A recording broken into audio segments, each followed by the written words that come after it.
もうすぐ始まりますもうすぐ始まりますもうすぐ始まりますមានន័យថាចិត្តចាប់ផ្ដើមហើយ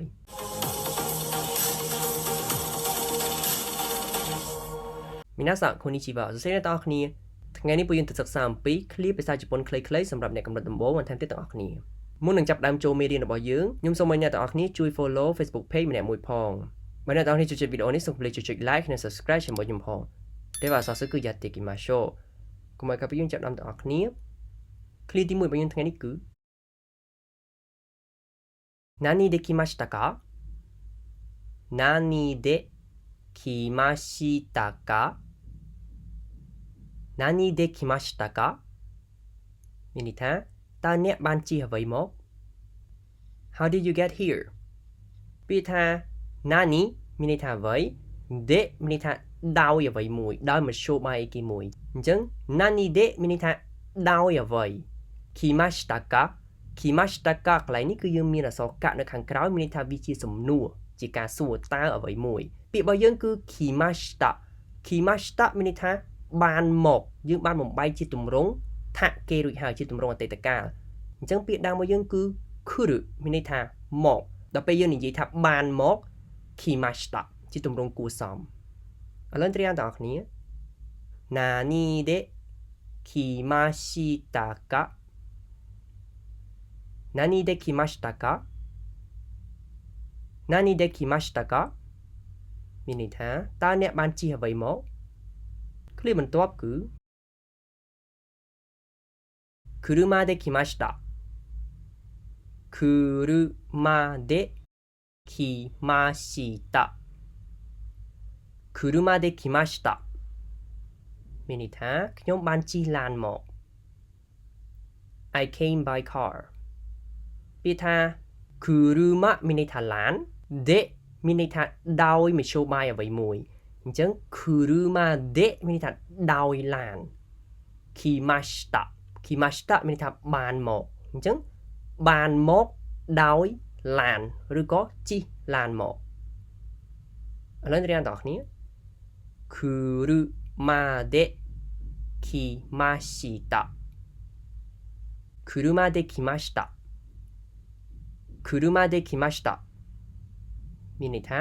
ខ្ញុំបានជិះឡានមកឃ្លាបន្ទាប់គឺお手洗いはどこですかお手洗いはどこですかお手洗いはどこですかមានន័យថាតើបន្ទប់ទឹកនៅឯណា Where is the bathroom ពាក្យថាអូតេអារ៉ៃទាំងអស់នេះគឺមានន័យថាបន្ទប់ទឹកវៈជាភាសាប្រធានដូកូមានន័យថាឯណាឬក៏ទីណា deska គឺជាសំណួរជាការចោទសួរវាស្មើនឹងពាក្យថាតើអ្វីមួយអញ្ចឹង doko deska មានន័យថាតើនៅឯណាឬក៏តើនៅទីណាអញ្ចឹងអូតេអារ៉ៃវ៉ា doko deska តើបន្ទប់ទឹកនៅណាឡើងត្រៀមដល់គ្នាអូតេអារ៉ៃវ៉ា doko desu ka お手洗いはどこですかお手洗いはどこですかមានន័យថាតើបន្ទប់ទឹកនៅឯណាឃ្លាបន្ទាប់គឺあそこですあそこですあそこですមានន័យថានៅទីនោះ over there ពេលថាអាសូកូមានន័យថាទីនោះ des គឺអត់មានន័យទេគឺយើងដាក់នៅខាងចុងប្រយោគដើម្បីសម្ដែងការគួរសមអញ្ចឹងអាសូកូ des មានន័យថានៅទីនោះគ្រាន់តែយើងនិយាយបែបគួរសមឥឡូវត្រៀមទាំងអស់គ្នាអាសូកូ des អាសូកូ des អាសូកូ des មានន័យថានៅទីនោះឃ្លាបន្ទាប់គឺいつ始まりますかいつ始まりますかいつ始まりますかមានន័យថាតើចាប់ផ្ដើមនៅពេលណា When does it start អញ្ចឹងពាក្យថា いつមានន័យថាពេលណាកន្លែងនេះមិនមែនជាវៈទេគឺជាពាក្យដែលយើងអានជាប់គ្នាគឺហាក់នេះយើងអានថាហាក់កន្លែងនេះហាជីម៉ារីម៉ាស់អញ្ចឹងពាក្យហាជីម៉ារីម៉ាស់ហ្នឹងគឺជាកិរិយាសព្ទណាវាជាប់គ្នាទាំងអស់ជាកិរិយាសព្ទមានន័យថាចាប់ផ្ដើមអញ្ចឹងកៈនេះគឺជាសំណួរមានន័យថាតើអីគេមួយដល់ពេលយើងនិយាយថាいつមានន័យថាពេលណាហាជីម៉ារីម៉ាស់កាមានន័យថាពេលណាចាប់ផ្ដើមហ្នឹងគឺយើងអាចនិយាយពីរឿងអ្វីមួយយើងចង់ធ្វើអីមួយឬក៏យើងទៅកម្មវិធីអីកម្មវិធីនឹងចាប់ផ្ដើមពេលណាយើងអាចនិយាយបានいつ始まりますかតើវាចាប់ផ្ដើមពេលណាឥឡូវអ្នកទាំងអស់គ្នាいつ始まりますかいつ始まりますかいつ始まりますか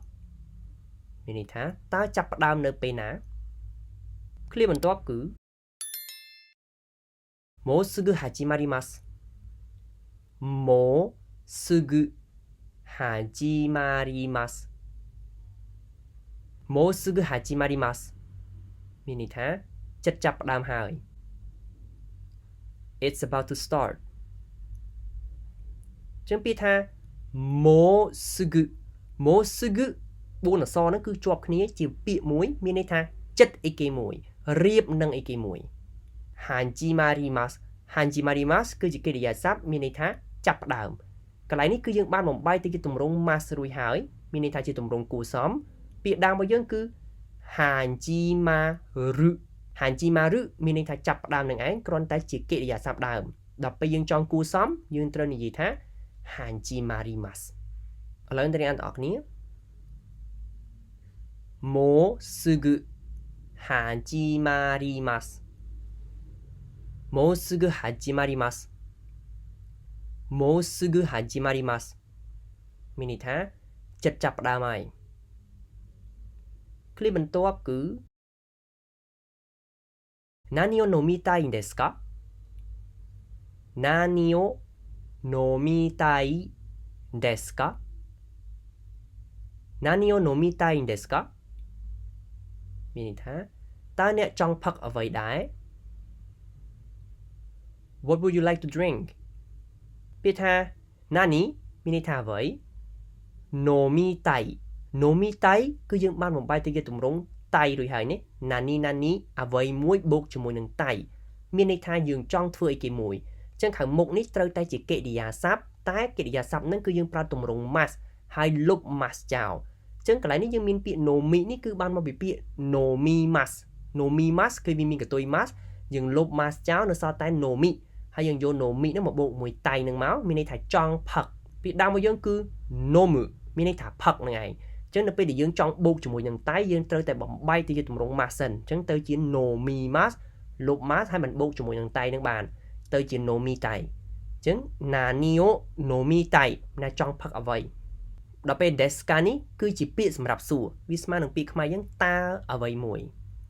ឥឡូវទាំងអស់គ្នា Nani o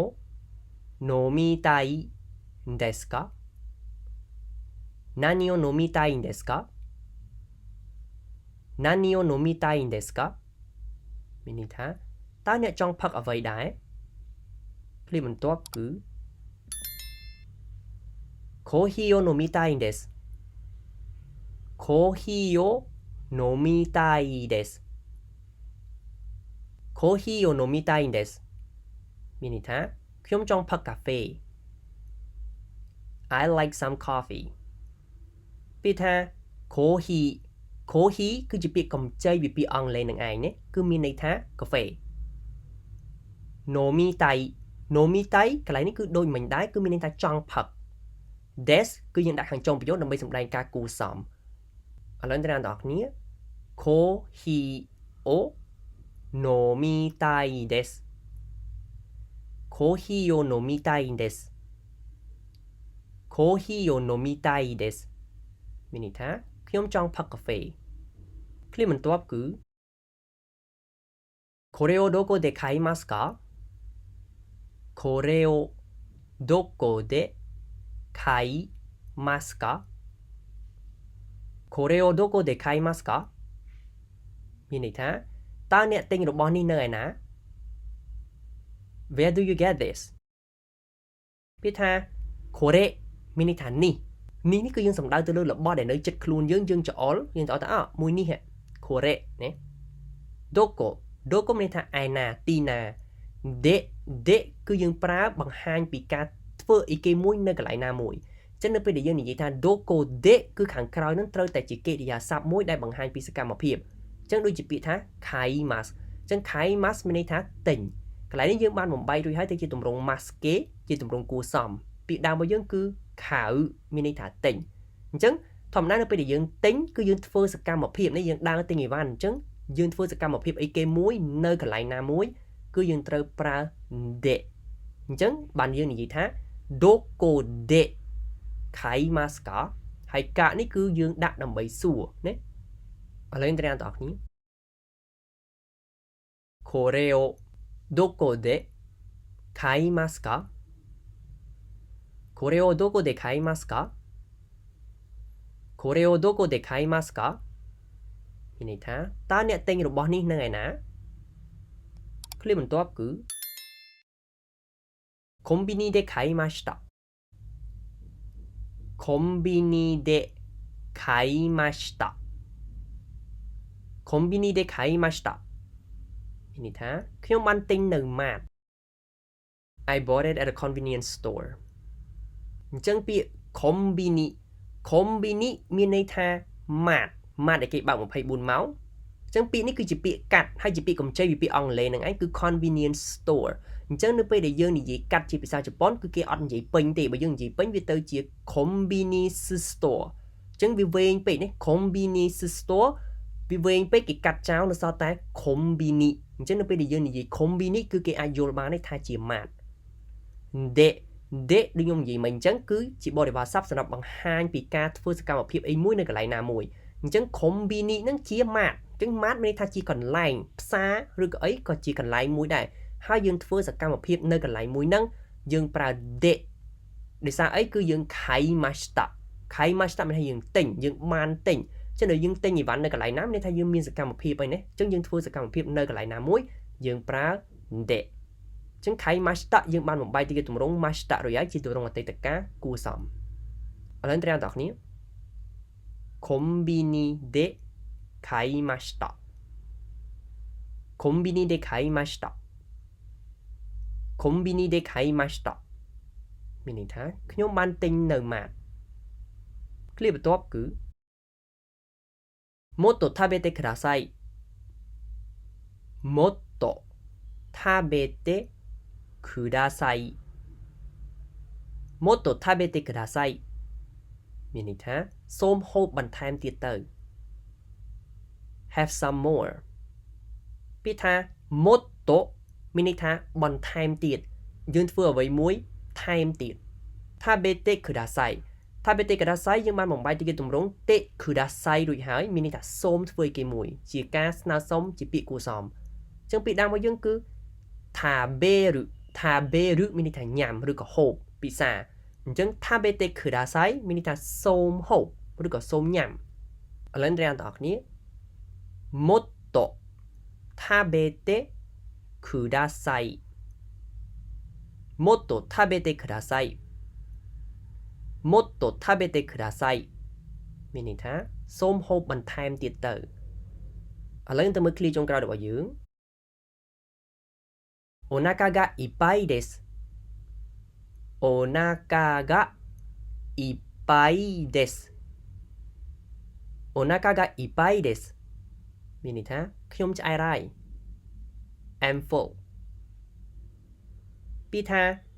អូណាកាមានន័យថាពោះអ៊ីប៉ៃមានន័យថាពេញអញ្ចឹងនៅពេលយើងនិយាយថា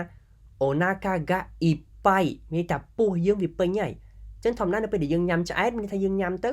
ពោះយើងវាពេញបើយើងអត់ទាន់ឆ្អែតមានន័យថាពោះវានៅមានប្រហោងវានៅមានចន្លោះដល់ពេលយើងញ៉ាំពេញអស់ទៅវាឆ្អែតអញ្ចឹងក្នុងភាសាជប៉ុនគឺគេប្រើពាក្យបែបហ្នឹងណាគេប្រើពាក្យថាពោះពេញណាដល់ពេលយើងនិយាយជាខ្មែរមានន័យថាខ្ញុំឆ្អែត des this គឺអត់មានន័យទេយើងដាក់ខាងចុងប្រយោគដើម្បីសម្ដែងការគួរសមលើនត្រៀមបងប្អូនគ្នាお腹がいっぱいですお腹がいっぱいですお腹がいっぱいですមានន័យថាខ្ញុំឆ្អែតហើយចឹងនៅពេលអ្នកទាំងអស់គ្នាចង់និយាយថាខ្ញុំឆ្អែតហើយគឺយើងត្រូវតែនឹកឃើញថាពុះរបស់ខ្ញុំពេញហើយយើងនិយាយថាお腹がいっぱいですいかがでしたかយ៉ាងម៉េចអ្នកទាំងអស់គ្នាចំពោះមេរៀនថ្ងៃនេះអញ្ចឹងខ្ញុំសង្ឃឹមថាអ្នកទាំងអស់គ្នានឹងអាចចងចាំហើយនឹងចេះប្រើ clear ទាំងអស់នេះទាំងអស់គ្នាそれではまた次回の動画でお会いしましょうご清聴いただきありがとうございましたអរគុណសម្រាប់ការតាមដានអ្នកទាំងអស់គ្នាជួបគ្នានៅវីដេអូក្រោយទៀតបាយ